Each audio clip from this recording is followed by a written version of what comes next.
Welcome everyone to International Freedom live stream again with Stas Bogdanov from St. Petersburg. We had him several times already on the show, and today we get complete new news from Mordor. And welcome, Stan. It's my pleasure talking to you. Nice to meet you all. Warmest welcome from our cozy Mordor once again. And just short introduction.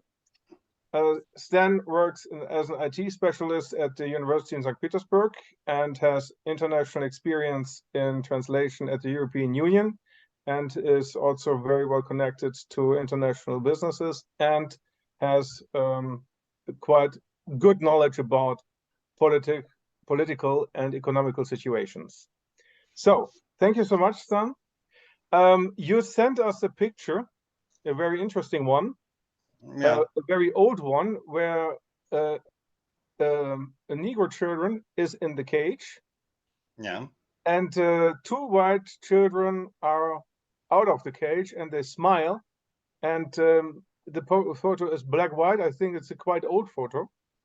Yeah. Well, basically, when we were arranging this meeting, the hottest topic worldwide, other than the artificially pumped and very local events in Ukraine, was the events in Niger. Yes. Yes. Well, all of a sudden, for those who don't know even the most recent history, another African country in close proximity of a couple of countries that has similar events in the last year and the last but 1 year, decided to overthrow, say, pro-American government and made an attempt to improve the situation in the country for the sake of their own citizens. It was a hot topic then. That's why, in preparation for possible coverage, I dug up some info on internet, and I came across this picture, which basically illustrates. Well, there are 2 points if we start considering the situation in Niger. Point one, it's the third event in a row in this very region, but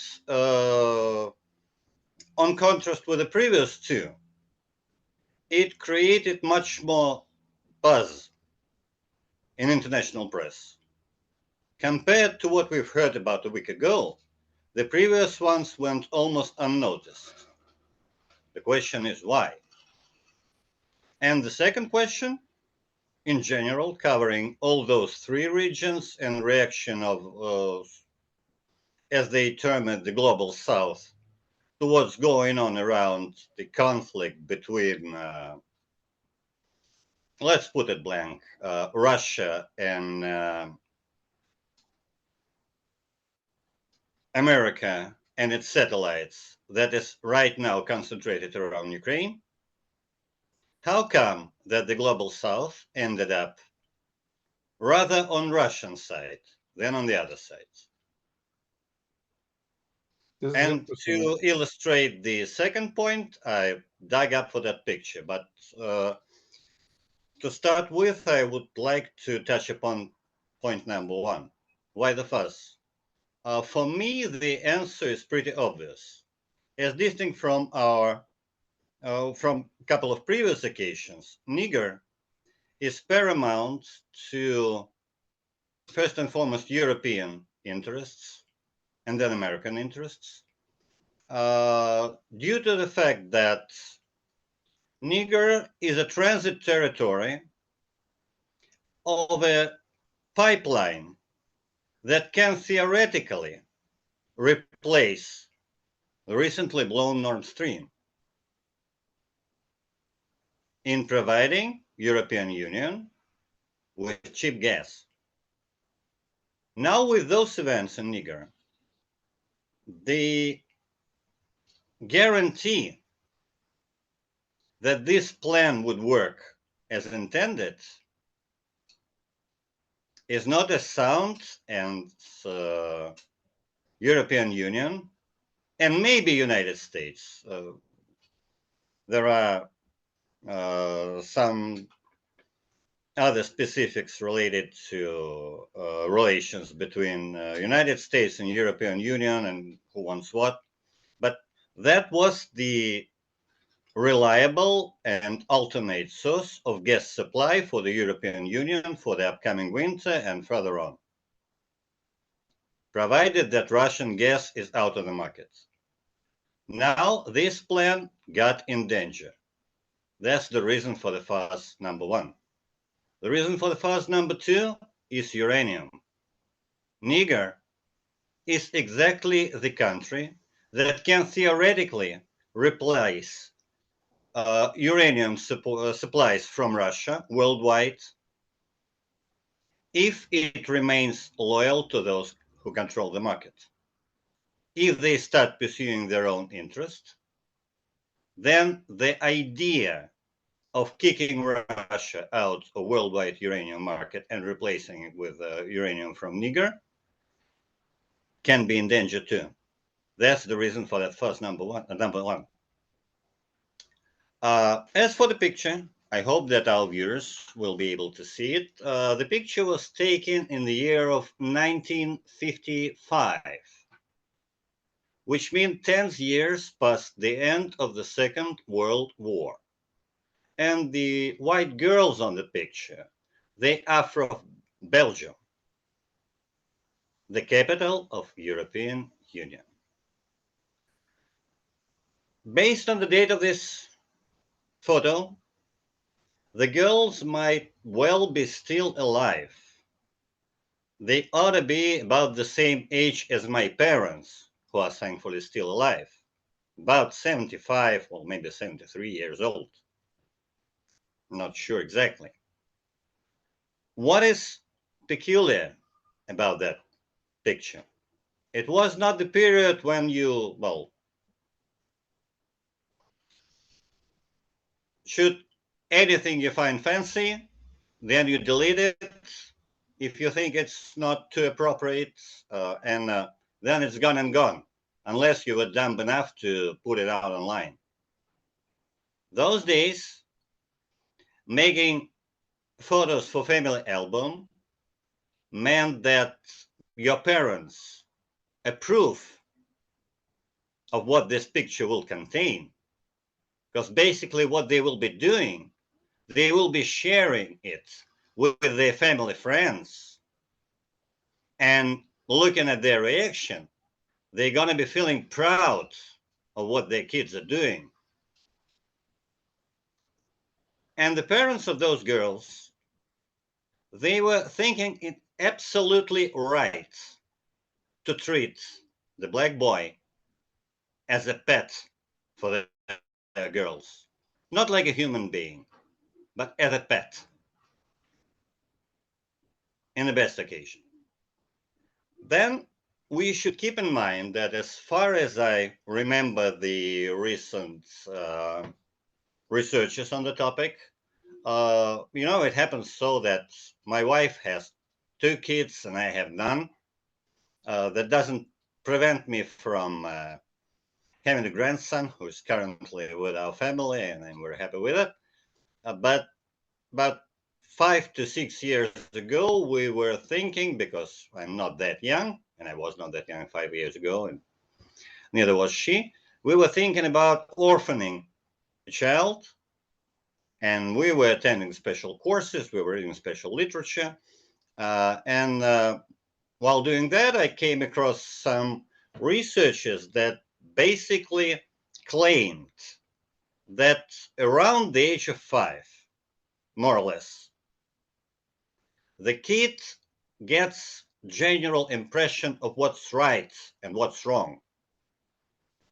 And it's very difficult because he gets it basically on the level of its spine, not the brain. You can brainwash him. You can bend him. you can make him abide the rules that he's not feeling comfortable with, be it out of fear, be it out of some career plans and ideas. But deep within, if he needs to make a choice of what's right and what's wrong, what's good and what's bad, what is acceptable and what is not, he will most likely use the imprint that he got by the age of 5. And he will act accordingly. And looking at this picture, the girls are now, or should be now, at about the age of 75. They grew up treating black people in Africa, in former colonies, as pets at the very best. It might have been beloved pet. It might have been a naughty pet. It was a pet for them. And they got it imprinted on a very deep level. And then they got their own kids. And when teaching them what's right and what's wrong, they couldn't help but sometimes showing them the traces of that very imprint. And if they are, or they should have been, around 75, that means that their kids are about as old as I am now, around 50. And basically that's the age of the ruling class, at least those that we are seeing now. Macron,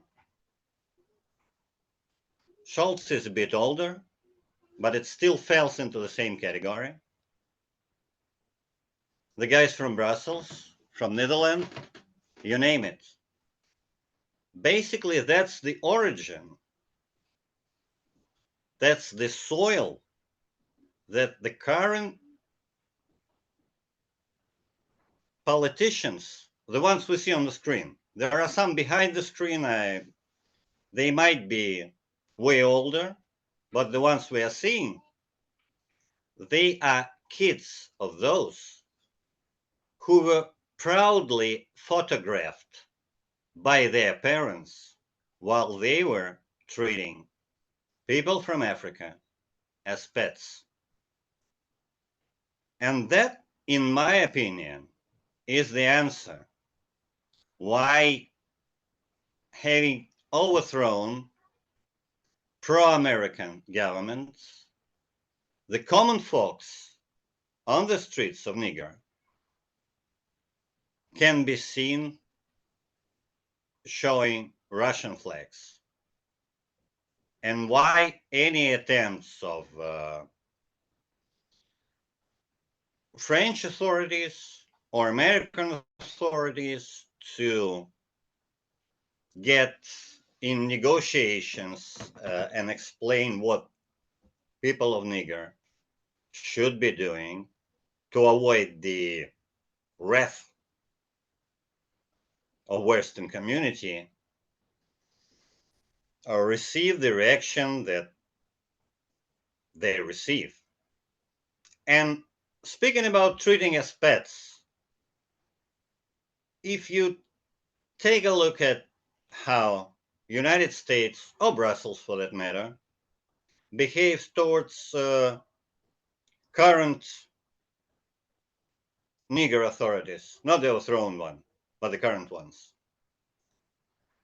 They talk in the same way with Russia. They talk in the same way with many other countries. I believe somewhere behind the scenes, they talk the same way to Germany, France, you name it. You must do this and that. Otherwise, you'll be punished. That's the way you treat naughty pet. That's not the way you treat an equal. That's not the way you treat the human being that deserves respect. And we've been talking about respect during my very first appearance on this show, and I tend to try and draw this word from all of our conversations. So that's where this picture came from, and that's what I expected to illustrate using it. It's up to you whether we'll agree or not, but that's my viewpoint of what had happened in that part of the world during the days we were talking about organizing another meeting. But why do you think that this generation, which comes out of these kind of families, are now bringing all the Africans to the Europe? A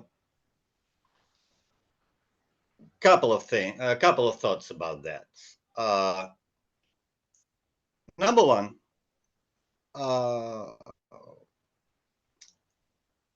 they think, and they are only partly right, that during elections, those people are way easier to control. You give them welfare, they do what you expect from them. During the election itself, it's pretty easy. Here's your carrot. Be a good pony. And it works. This part mostly works. But there's another part. They are securing the result they look for during the nearest election, during the upcoming one. But there's a downside. They are not ready to fully incorporate those people. They, and not only they, it also has to do with the common folk. Correct me if I'm wrong, but I don't believe that if you live in a certain neighborhood, you would be totally happy if if half of your neighbors will get replaced for those people who migrated from South Africa, Central Africa, Arabian countries. You won't feel comfortable. You will, and it's natural, it's not your fault. You will feel that they are alien to you in their habits, in their traditions, even in their language. They bring them in and they don't speak the language of the country they come to. It will cause certain discomfort to you. And that's why the authorities, to secure your voices during the upcoming election, they are trying to separate them from the original inhabitants. That's basically where getters come from. But while it resolves the immediate issue with the potential conflicts, you are getting into the situation, well, it's abundant in France as of late, where whole districts in Paris and Marseilles, in many other cities, where even police officers are afraid to go at night or even during daytime, because they live by their own rules. They listen to their own authorities only. They don't care about the laws and traditions of the country. Here's the little Dale impersonalization. Not only the grandson, but his cat too. And they live in their separate worlds. Authorities don't want to mess with it. Authorities don't want to integrate them. And that's the potential cost of a very drastic delayed blast, because if those people, for some reason,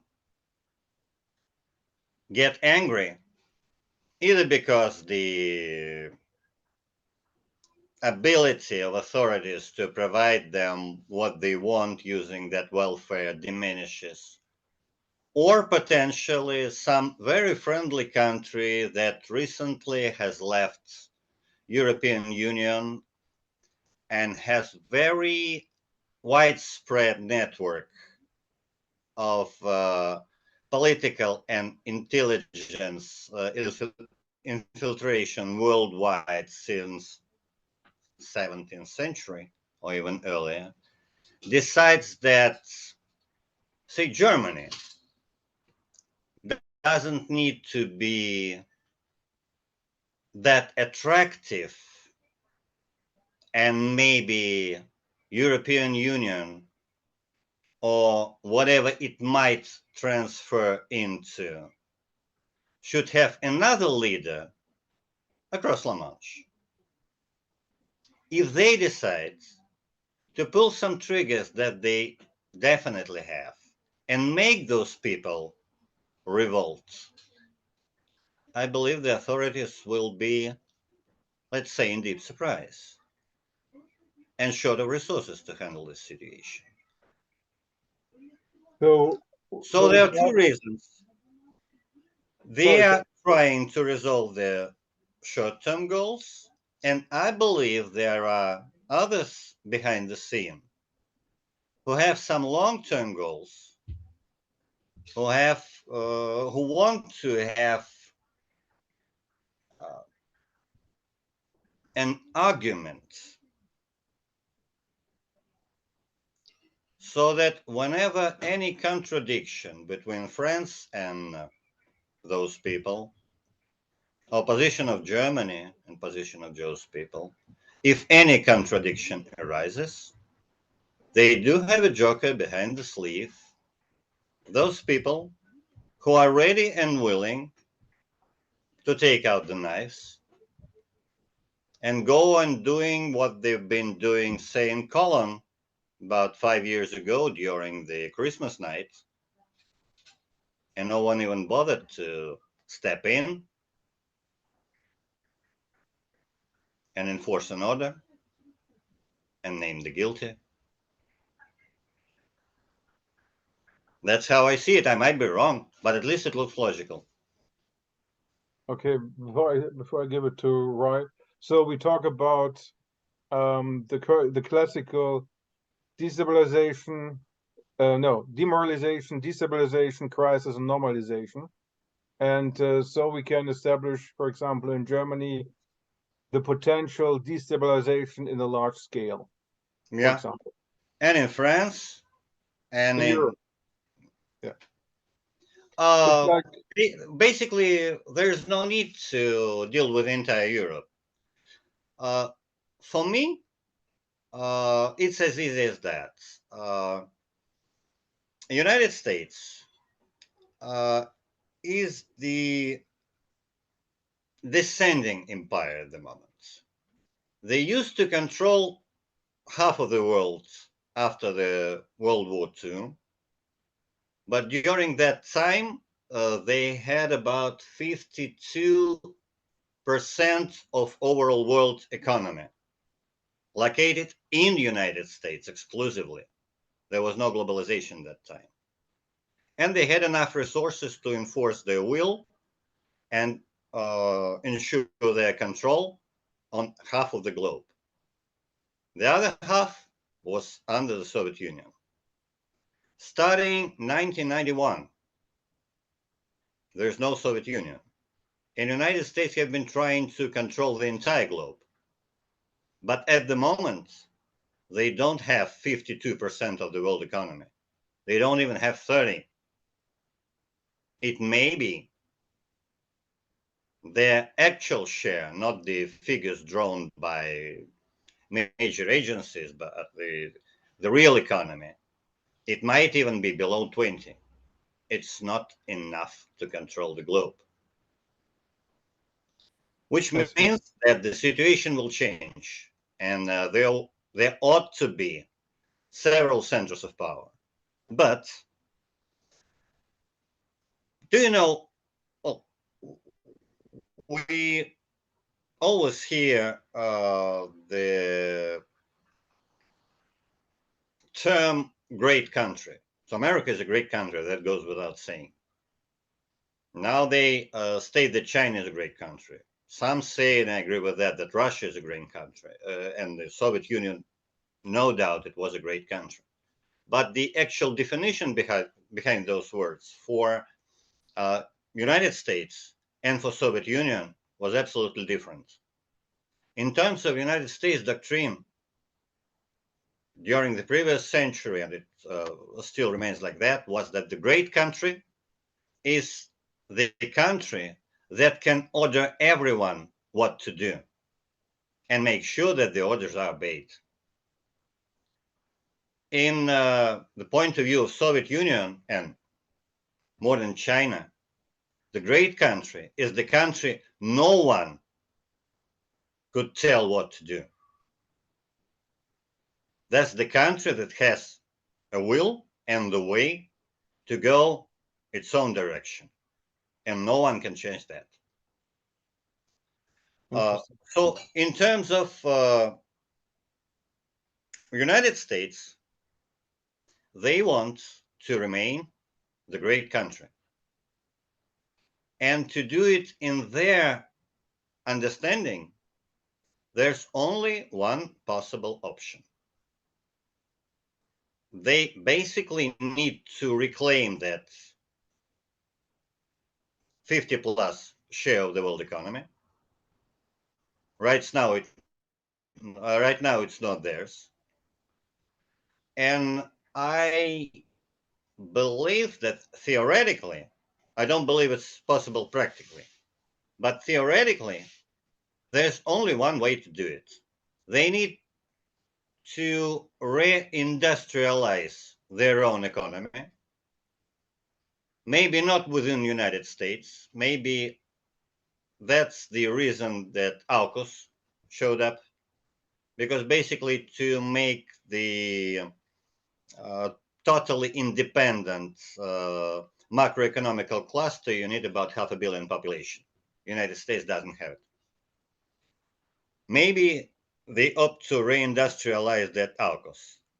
That gives about the amount of people required. But they are not industrialized at the moment. Just like Russia. Russia is only partially industrialized. We have good defense plans. That part is covered. But when we are talking about just normal force consumption, there are problems and it will take time to get to a level required. Besides, we need allies. So economically, Russia is not too far ahead of the United States and not the greatest threat. Before the year 2022, there were only two regions in the world that were far ahead of United States in terms of industry. It was European Union with Germany as a key country for industrial potential. And it was and is China. During that crisis that is now pinpointed in Ukraine, but Ukraine is just a tool in the place. Our American partners, in my opinion, have already resolved the issue with European Union. They destroyed European economy and they bought themselves time enough to get ahead, because if they are on track, Europe needs to try and start getting out of those ruins. If they will be too successful, there come the people from Africa and other unstable regions to slow them down and cause them problems. So the main targets at the moment should be China. It's going to be way more trickier than Europe because China plays a significant role on American markets. But if they want to remain one and only, I don't see any other option with them, or for them. They need to somehow bring Chinese economy down. And as per mine, and those are not only mine estimates, in order to do so, the only option they have is to abandon all their efforts in Europe, in Africa. And when I mean Europe, I do not only mean that poor little Ukraine. I mean all the NATO countries, without exception. If they are not already members of AUKUS, they need to drop it all and use all the resources they will be able to pull up as a result against China. Whether they will succeed or not, I have no idea yet. But if they want to adhere to their current concept of a great country and remain in this concept, that's their only choice. For the moment, however, and again, it's just my viewpoint, they have pretty little chance of success because I think that current president and his family have a very personal interest in situation around Ukraine. It may have something to do with Hunter and his Burisma career or whatever, and who knows what other documents can be pulled up if people with a different view, different loyalties become power in Ukraine and get access to all the files and archives. But as I see the situation now, as a president of the United States, if he wants to, or was it not him who wanted to make America great again? No. If someone wants to make America great again, he should drop that and concentrate on China. But if someone wants to minimize troubles for Biden family and some other people behind the scene he acts as a frontman for, they need to keep making sure that situation in Ukraine remains as it is for as long as possible. And there's no compromise. And in terms of American interest, in my opinion, they're playing the wrong card. Also, we'll see it pretty soon. I believe that it will be too late for them to switch priorities and succeed in under a year. And maybe in a couple of years, it will become plainly evident of where the situation goes worldwide and who remains on top. Brilliant, brilliant stuff. Thank you so much. I pass you to Ryan. Brilliant. Thanks. Thanks, Hartmut. Great to get you back again, Stan. Like there's a load of different things that you've been discussing, and like with like what we started off with the black child in the cage. Like, I'm not sure you're aware, but the first slaves were actually Irish, sold by the English to the black people. So it's like the different things that are going on. And if we look at the Congo, like Belgium, which you mentioned as well, like with the rubber and everything. They used to chop off the people's hands. Yeah, if but the picture is actually from Belgium, Congo.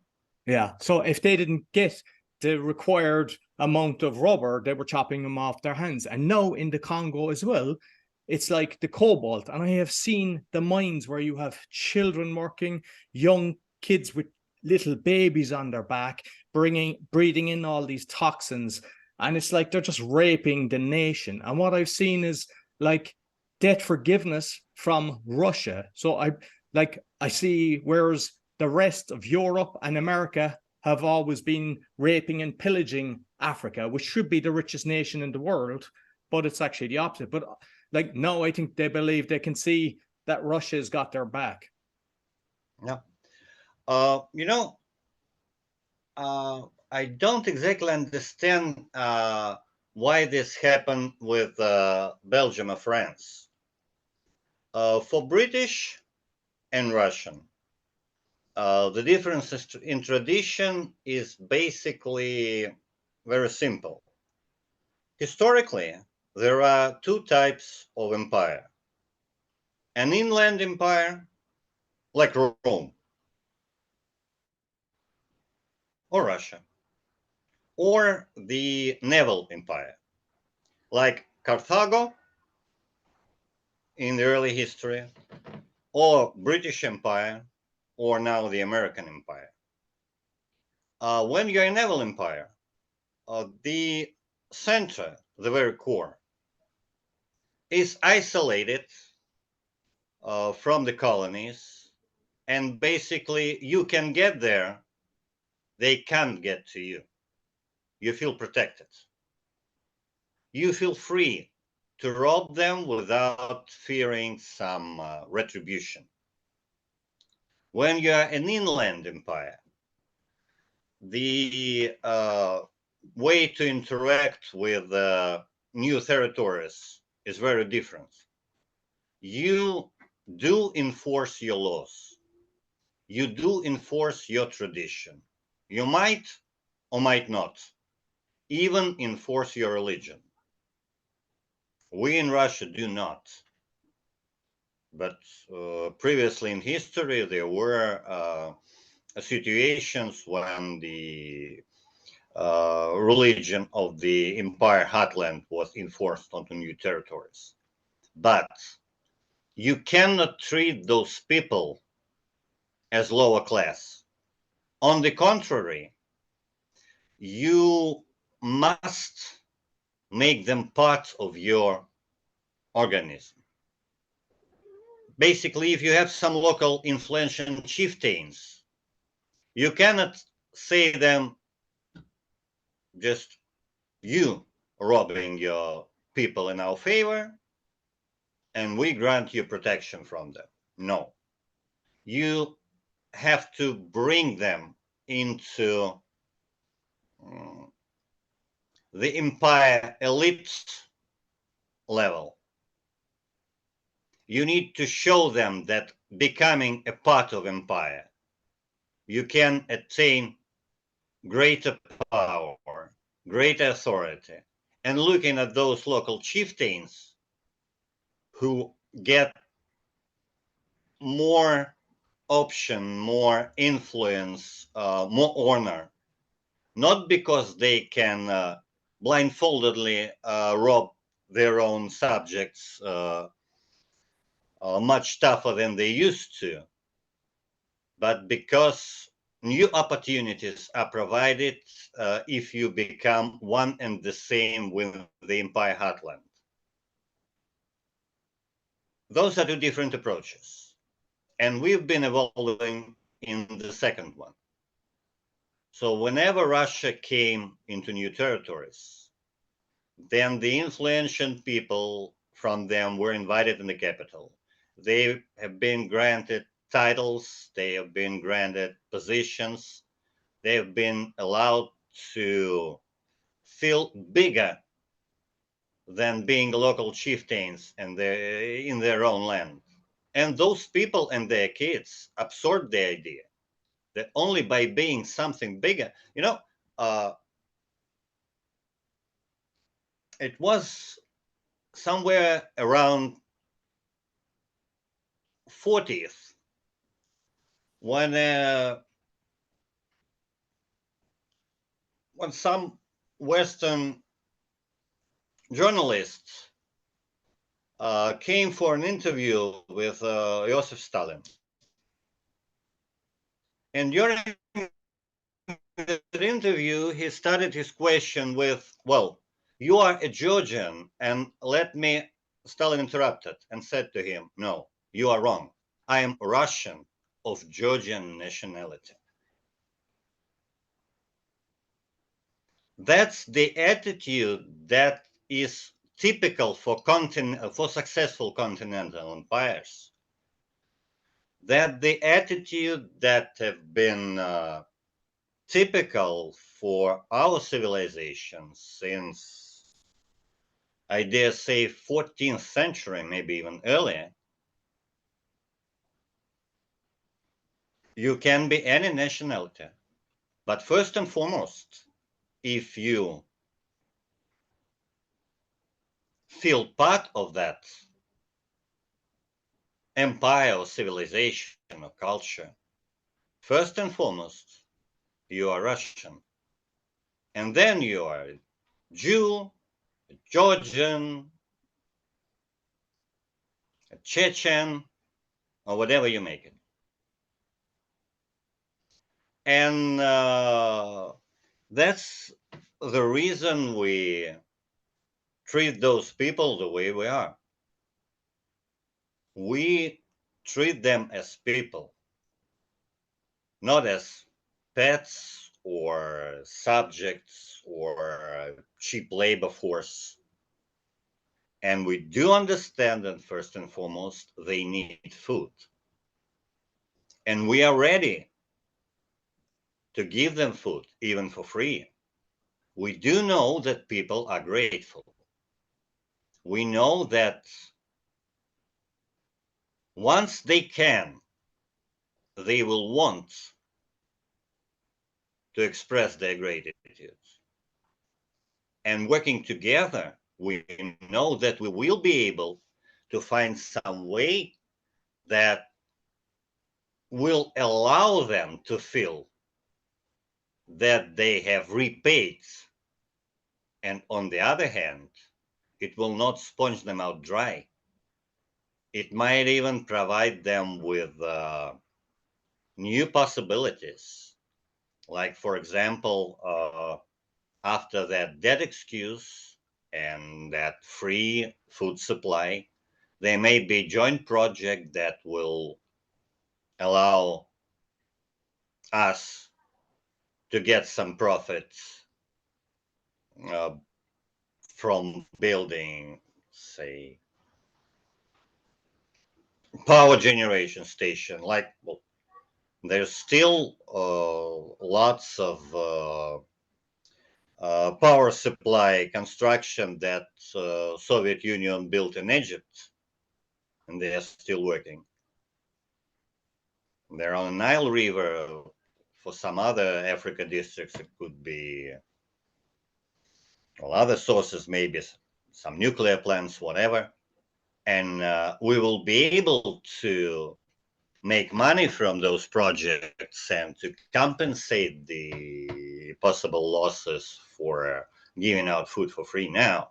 But on the other hand, the people in those countries will get working places. They will have specialists trained to take care of those plants that will bring up their education level. Those people would have to get decent payments to just make them work well and keep all this up and running flawlessly, and they will get the power, which they can use to push forward their economy and their development. So we always think that, well, why I keep talking about respect?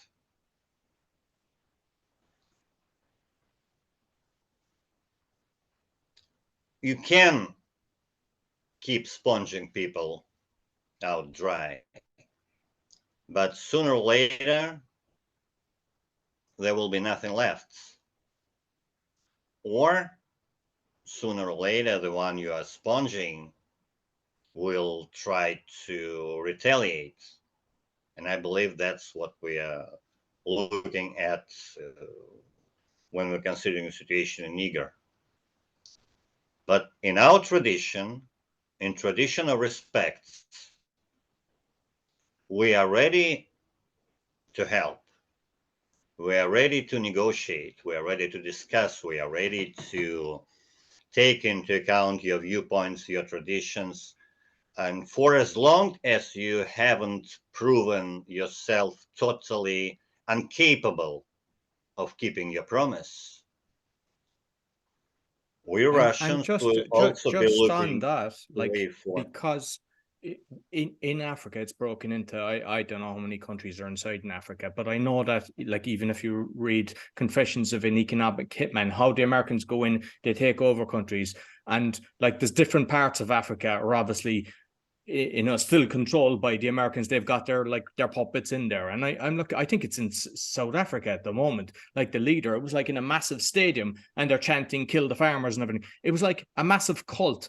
And to see something like that, if that was anyone else, they'd be shut down. But there's nothing said about it. And like, that's dangerous to see that kind of carry on, where you've got a leader motivating people to murder. Yeah, but well, basically, if you take a close look of what has been happening in Ukraine since 1914, it's exactly the same picture. For you, it might not be that obvious because, well, both South Africa and Ukraine, they are pretty far away. But for us, Ukraine is just a couple steps across the border. And we've been seeing that since 2014. So it's no wonder that under American guidance, similar things are occurring in South Africa. But we have very similar situation, which is a much bigger problem for us because, point one, it's right next door to us. And number two, if, as you say, in South Africa, they are chanting "kill the farmers," in Ukraine, they are chanting "kill the Russians." So I can't argue with that. It is horrible, but it's not only Africa. They've been trying to do the same in Georgia back in 2008. They keep pursuing the similar views in former Soviet Baltic republics, Latvia, Lithuania, Estonia. They are trying to do the same thing in Moldova now. That's quite typical for British politics. And now the British politic is mostly followed by United States because someday the roles ended up switched, and when British Empire collapsed, United States took the banner, but the methods and the attitude and the views, they remain pretty traditional for the British Empire, in my opinion. Because I remember when there was problems with Belarus, Poland was putting up metal barricades and hosing down the people, letting nobody in. The Ukraine situation happens. Hey, come on now. Like, what's the difference? Because I know someone from Belarus, and I know the situation there is actually terrible. And like, what's you kind of just like the story from your side on that situation? And like, it looks like Poland has been the pony show. They're using Poland, which we should have fantastic relations with Russia, but they're looking like making Poland be the fool in this battle. You know, Poland is a difficult topic for me. On one hand, 1/8 of my blood is my family legends are true, is Polish. On the other hand, my great grandfather, who, to the best of my knowledge, was born in a Polish family, he was starving to death thanks to his Polish neighbors and thanks to his parents' Polish employees. And his parents died from hunger. And he and his sister were saved by Russian neighbors or family friends. That's not quite clear. And those people adopted two little Polish kids at the age of starvation as their own, gave them their family name, gave them Russian names, gave them brilliant education. My great-grandfather was an engineer, and I believe you can imagine what an engineer meant at the age of 19th and 20th century. He knew foreign languages. He was basically supervising on himself construction of several industrial plants at the different sides of Russian Empire. My grandfather was born when he was supervising the plant construction in the city of Revel, of Russian Empire, which is now called Tallinn and the capital of Estonia. And his junior brother, who died during the war, was born in Kazan, and he was building another plant in Kazan those days. And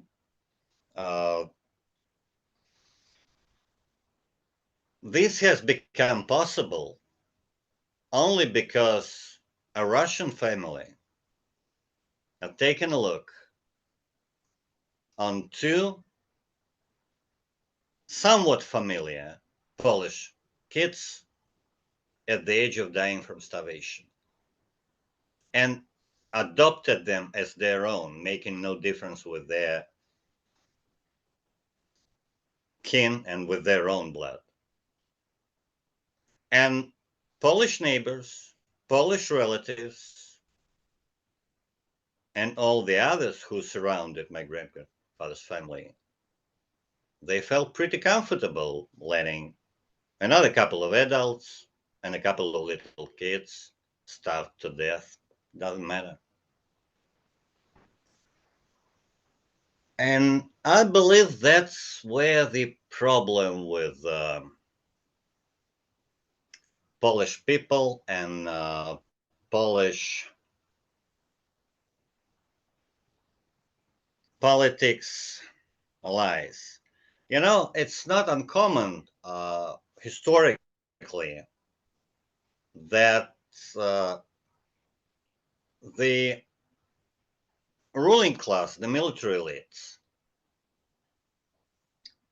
and the common populace, say the peasants, if we mean the Middle Ages, they are not on the same nation. Because, well, in Russia, the dynasty presumably had Danish origin when we talk about Rurik's line. And then afterwards, our rulers were mostly related to Germany.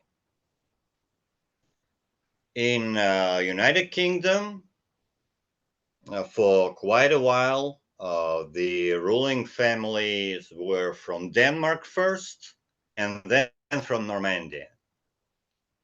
So basically, the elites and the common folk, they were technically two different nations. Well, not nations. Let me put it tribes, because basically nation is the term that comes together with capitalism.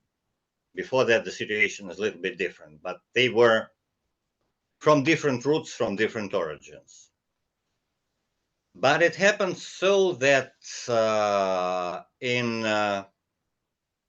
Russia, after we adopted Christianity, the rulers were more akin to associate themselves with the majority of people, and were trying to share their values, or at least to pretend that they do share their values to guarantee the people's support. In the countries who adopted Catholicism, generally, not always, but generally, and it's clearly seen in Poland, the feudal elites, Szlachta, they felt the upper class. And all the others were just the dirt under the hooves of their horses. And they still keep treating their neighbors and even some of their own kin with the same ignorance. And I believe it's that historical heritage that has led to division of Polish states previously, and might as well lead to another division of current Polish states in the near future. Because basically, as far as I know, common folks in Poland are not as opposed to Russians or Belarus people as they used to be about 10 to 15 years ago. But the ruling class became way more aggressive during the same period of time. So in my opinion, at this point of Polish society development, the common folk and the current ruling authorities are straying apart. And if it breaks, there can be quite different times for Poland, especially considering how deeply it got involved in that conflict between my country and NATO. It may end up really bad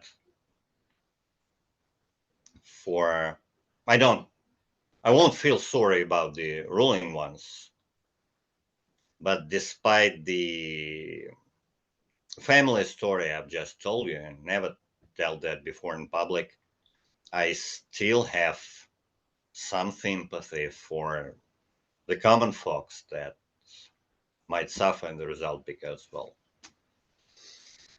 nothing can be done about 1/8 of my blood has Polish origins if the family legend is true. Yeah, and just finally, this is a complete tangent now, but I'd love your thought process on this before I pass you to Grace. With the fires in Hawaii, I mean, I've seen a load of stuff on that. It's even books that were written before the fires were ended. I posted something on that the other day that there was like 5 books that have already been written, and I've went through the process with Amazon. It takes a long time to get approved. Are the Americans just showing their new weaponry to scare the Russians, or what's your thoughts on that? I believe it's much easier than that. I believe it has about the same origin as a lot of accidents on the railroads that we can hear about from the United States in the last few years.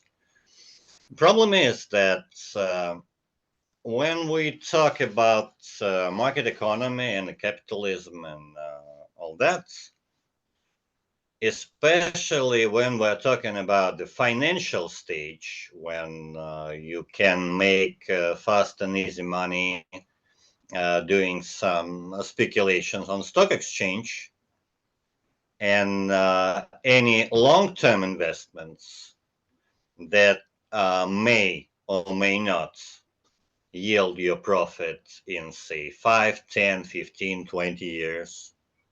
They are not as profitable, they are not as guaranteed, they are not as lucrative. That's why they're not attractive.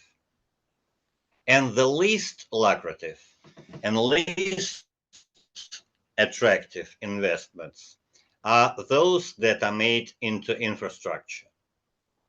Basically, what was the problem with that all COVID fuss? It's not feasible to keep to finance a place and the personnel in a hospital if that particular bed and this particular nurse does not generate a certain monthly income. You better cut it down. If something like COVID shows up, with such attitude, you end up short of nurses, you end up short of hospitals, and you end up looking people die and no way to help them. That's basically the healthcare infrastructure. There's a railway infrastructure. You need to invest into it without thinking about immediate profit or even midterm profit. You need to think long term. It should be upkept to avoid such accidents in 20, 50, 100 years. You need to spend money without guarantee you're getting something in return. And it's all the same with fire prevention. For this system to work, it needs to be invested into. We don't have ideal situation here. We do have a lot of natural and not so natural fires all across our country during summer times, especially when it's hot. But it's being taken care of with far less casualties, and especially before this whole mess started in Ukraine. If you take a look at similar disasters in neighboring countries, including Europe, usually the first country they applied for help in dealing with natural fires was Russia. Because we had a good heritage from Soviet times, we have managed to preserve it, at least part of it, during 30 years after the Soviet Union collapse. And recently our government was making a great effort to restore this infrastructure to the level we used to have.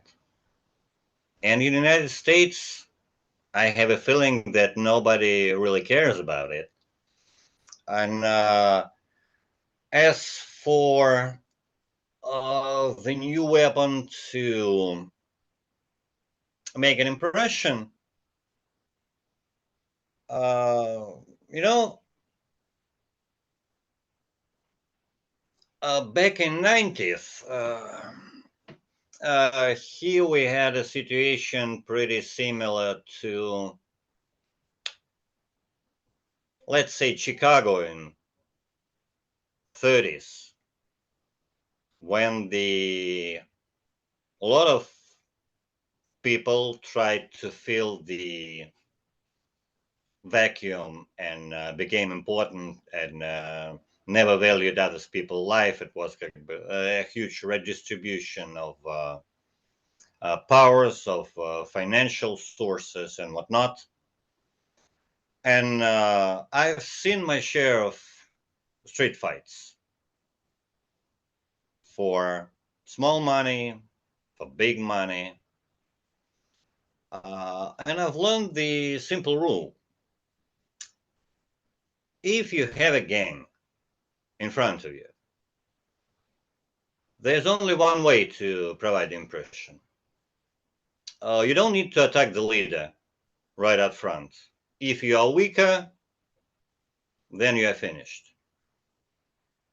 You don't need just to start pulling your guns, showing them, or shooting in the air.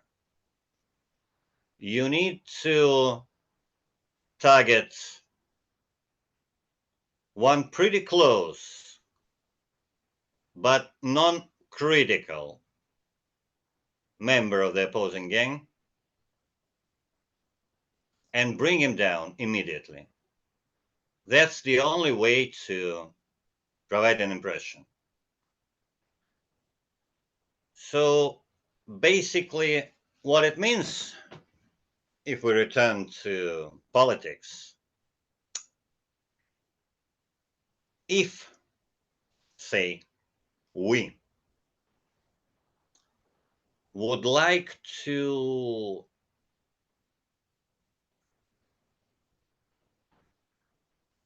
provide an impression on United States authority and make them take us seriously, if that's our only goal, I believe not only the most efficient, maybe the only way, is to nuke down UK. So that no one will ever guess in, say, 50 years that something even existed and there was Ireland where it used to be. For United States, if we take the situation from the same viewpoint, the only way to actually provide impression, not just shooting in the air or saying blubber, oh man, what, no, you know that. The only way to provide impression and prove that they are serious is to attack Belarus. And I believe that recent placement of some of our strategic nuclear weapons onto Belarus territory was meant to discourage whoever thinks along the same line from even considering this option. And trying to tie it with some fires on Hawaii, I ain't buying that.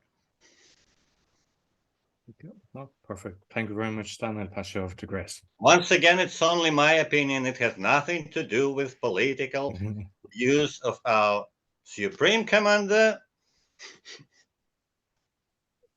But I believe that. Nevertheless, you are one of our best guests because you bring a lot of your thoughts, alternative views from the Mordor in many angles. So we thank you for that, okay? Because I was paying attention there, and it is true that for an empire, they have to make sure they can control the culture, or they can shift the culture to their culture, their perceptions, and then, or, you know, and make all the chieftains. So talking about the chieftains, but from the Philippine historical point of view, we did have chieftains, but it may be a different chieftains that what people think in relationship to being in control. Just as I'm learning that there's many kind of capitalism, there's many kind of socialism. So when we just use one word, like, you know, like blank, in just a blank description of something, you know, I know some of my people might get offended. Hey, we may have chieftains, but they weren't really like, they were still sovereign. So let me bring that back to the sovereign concept. So when you said that the British Empire finally, when it, you know, they no longer, or they're down, and it became now the American Empire, I think they're still the one in power. They just found the American Empire, or right now the West, as their main proxy, their main puppet to use it. So, but it's still that British Empire, that the oligarch that we had known from before. So isn't that interesting? So let me ask you in connection to this about the BRICS. What do you think, what would be Russia's stand, or the ones in BRIC, the Brazil, Russia, India, China, and South America? What do you know of their conversation? What if other countries like France would start, you know, giving like their interest that they want to be part of the BRICS? What do you think they should be given a chance? Because it seems like every country has their own time and space, that they were great ones. They weren't evil. That's what I want to believe. They were once good, you know, but then eventually they just became so greedy and like really became a puppet. So do you think the non-BRIC members, those who have controlled a lot of countries in Africa, should they be given a chance to be part of BRICS?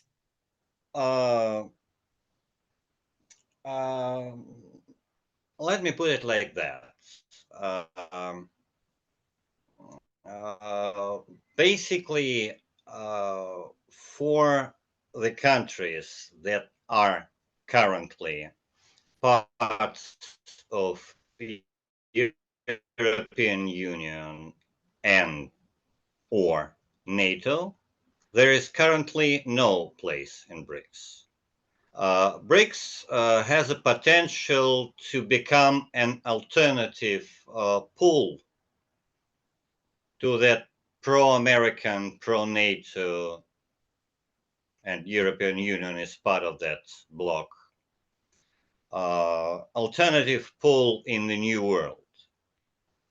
At the moment, BRICS is somewhat akin to G20. So at the moment, it's basically a club. But this particular club, well, South Africa possibly excluded, because as far as I know, there are plans to try and bring it into AUKUS. And we'll wait and see how the situation evolves. But all the countries that are currently BRICS members, they are trying to prove, preserve, and develop their sovereignty. France has shown no steps towards this approach. So at the moment, I don't see any place for France in BRICS. Last time I checked, and it was the day before yesterday, we currently have about 28 applications from potential BRICS members. I see a problem here. While it may be flattering that a lot of countries want to join the club, we need to be aware of where it might take the entire organization. Because basically, in my opinion, a problem with European Union have started back in 90s when they started accepting former Warsaw Pact and former Soviet Union republics without really bothering if they truly fit the requirements of European Union, just to gain more weight without thinking about consequences. And I believe that was a fatal mistake that led the European Union to where it is now and keeps leading them towards collapse. I hope that the countries that have a say at BRICS development would not repeat the same mistake. And I believe that at the moment, we have a few applicants that are sovereign enough and who are willing to fight for their place in a post-colonial world, and who have the potential to back up this willingness. So, for example, I believe that out of those interested, say Egypt, Saudi Arabia, Iraq, and definitely Belarus, they are basically ready to be accepted as a full-fledged members. But the other countries who express the interest, they should be provided with a crystal clear roadmap. Because, well, basically, if we start accepting just anyone, it will end up as, say, the League of Nations ended up, which after the First World War, it was a predecessor of United Nations, but it was not an actual working mechanism. It pretty soon degraded to basically the club for some VIPs to meet, to chat, to drink, and get the nil result at the end of it. So if we want to have some working mechanism who will provide an alternate view, an alternate platform, an alternate opportunity for those who want to develop in the interests of their own people in a post-colonial world, then BRICS should be way more picky than European Union was 30 years ago while accepting new members. And those members should be ready and willing to fight for their sovereignty, to provide their sovereignty, to sustain their sovereignty, and to develop their sovereignty. And between Macron and France, well, what has Macron in common with sovereignty of France?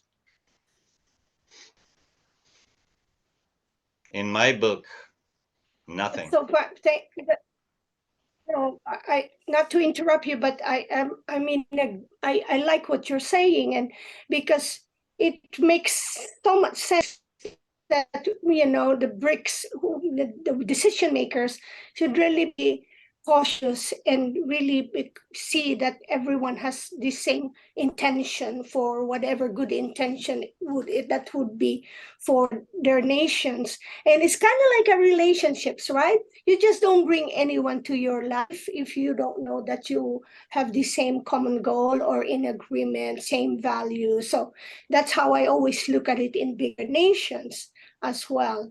So I am excited when what's happening in Africa is happening now, and not because I have investment for the war, international war weapon if there's wars, but it's about time that African nations who can come together, African nations come together and really reclaim their sovereignty. And Stan, when you made a point that America can reclaim the power, that you said it needs more power because now it's just something or even less. But before they can do that, they really have to really own it, the power that you mentioned, that no one could tell you what you should be doing for your own self or for your own people. Until then, the America will not be able to, start recovering other things. So, and anyway, I know that, it's up to you and it's up to Roy and Hartmut how long we will have this conversation, but if you feel free to, if you have anything more that you wanted to share to us. Oh, but I want to share when you said street fight, okay? Now, I just started learning street fight because I think people should learn street fight, because you just never know what might happen in every community, in every nation, because things become difficult. So you said when the gun is pointed at you or any fight, one thing I learned, stand offset. You don't meet the opponent face to face, you make an offset. And you could make an offset, and if you're going to protect yourself, have another move to defend yourself. So that's what I learned lately, and I'm happy to be Definitely. trained. And You don't always need to go face to face with your guns drawn, but the problem is United States was basically born of them cowboys proving their rights with their guns. It's in their blood. To the best, to the worst, it's in their blood. And you can make an offset if you don't plan to retain control of some territory or store or a plant or whatever you claimed to be yours for many years. If you felt like a boss, if you were the boss, and if some confronts you, you'll have to show up and you'll have to draw your gun. Otherwise, no one will any longer believe that you are still in control on that territory.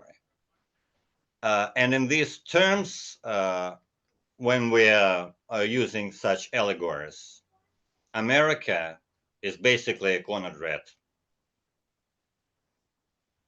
They claim they control the entire world.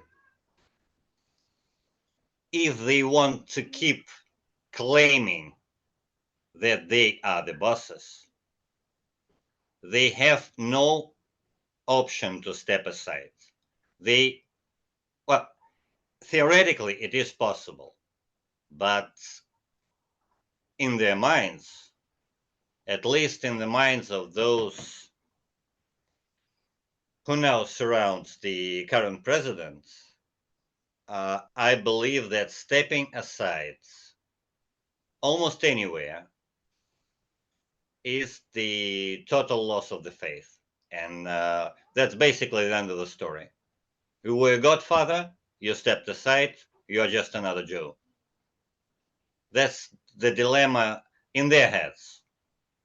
I know that we, not being godfathers, can have different viewpoints, can offer different scenarios, but if you were a mafia boss for 50 years, then stepping aside is not an option for you.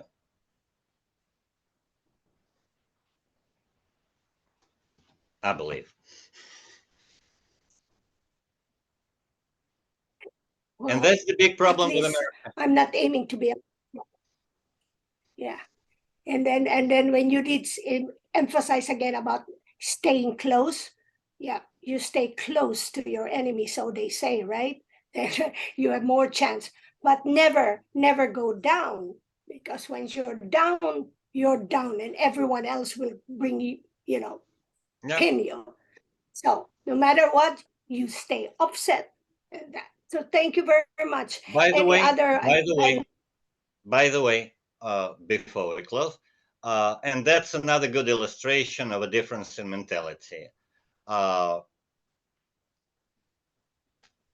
Even back in USSR, in the late USSR, there were such thing as a street fights between teenagers for just that's our districts, and the girls who live in our house are our girls, and you have no right to walk them home and all that crap. And I've been through it too. But there was one thing. If you walk your girlfriend home to another district, and there are 4 to 5 guys waiting for you here to explain you that you are wrong and you have no right to be here to do it. In Soviet Union, in 1989, number one, they waited for you to walk her home and then go back on the street. They never attacked you while you were with a girlfriend.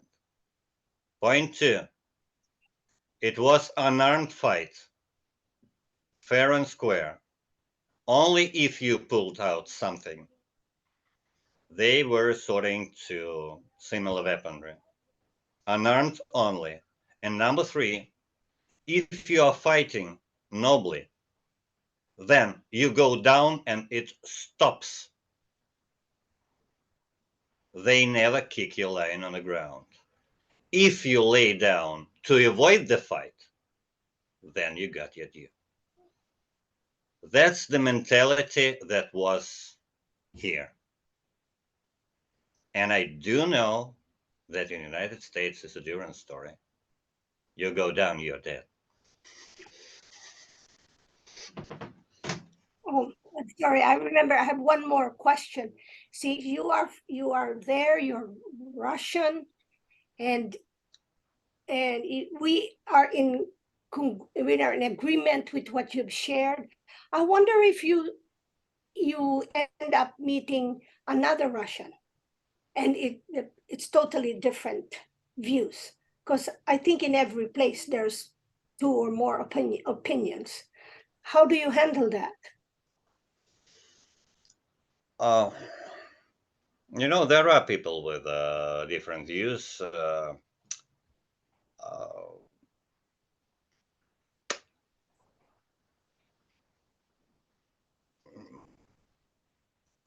Basically, I do know, or I used to know some people who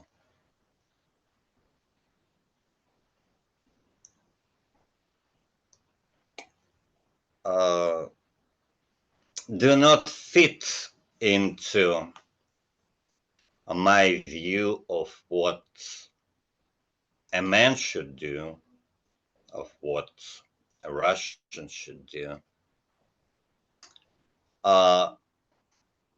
If it does not impose, if the actions or the views do not impose an immediate threat to my family or my country, I just part ways with such person, and he is no longer a part of my life. If his views at a certain moment or at a certain place put under threat the life or health or well-being of those who are close and dear to me, it's my duty to step up and defend them. Well, to illustrate the first situation, I had a very close friend of mine. We've studied together since 1987 for 8 years. Then we were friends till about 10 years ago. And 10 years ago, he was meeting with a lady who had 2 kids from the previous marriage, and those kids even called him a dad. And he was consulting with me on whether he can, whether he should accept their desire to call him a father or no. And I remember that I said to him this time, well, it's up to you to decide, but basically that's a very important decision, because you had a lot of girlfriends in your life, and you can decide to part ways with this particular one at any time. But if you tell her kids that you are their father and they are your children, then it will be a totally different story. You can't just kiss your girlfriend goodbye if previously you have allowed her kids that are not yours by blood to call you and accept you as their father. That's a different story and a different degree of duty. And a couple of years after that talk, I had some financial problems those days. I've been between jobs and doing some just daily translations or whatever from time to time. When I was so easy times, and he called to me and said that he was introduced into some banking scheme that allowed to make quite good money pretty quick, no risk, some initial investment, and no big problem. And he offered me to become a part of that scheme. I have consulted with my own contracts, and I've learned that it used to be a working scheme. It was closing those days because we've started introducing our own payment system, and it was the moment when the communication between banks and authorities was coming up onto a different level. So it was the scheme that was getting obsolete, and basically that's the only reason he managed to squeeze in and have the first successful transaction. It was about to close, and just it was a matter of weeks. And I called him back and thanked him for the offer, and I provided him all the information that I learned, and said that I will not be taking part, and urged him to avoid doing this. And on the very next day, he took the girlfriend, he visited 10 banks, took 10 big credits, signing her as his guarant. The girl was dumb enough to put her signature. And in another day, he just disappeared to a different town. I have not spoken with him since, and I never will. In my world, this is unacceptable. Had he not known it from me, I might have had any doubts. But in my world, he is not Russian. He is no longer a man. And he was my closest friend for quite a few years. Now he is out of my life, and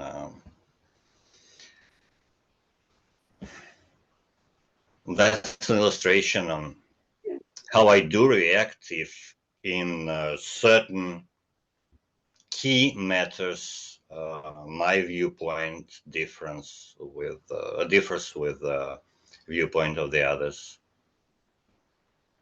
If it's some mundane crap about a favorite soccer club or whatever, it doesn't mean anything. But in bigger things, Thanks a lot for sharing that anyway. I know it might be difficult for you to remember that again, but I thank you. Now, do you want us to encourage our viewers that if you have a question that they can email you, or do you want any contact, or shall they just go through us and then we could forward you It's better if be there through are you. other further? It's better be through you, Yeah, and okay, if there will be some questions, I'll be ready to. I'll be glad to prepare the answers. Oh. Maybe we have another short talk, Yeah. some QA.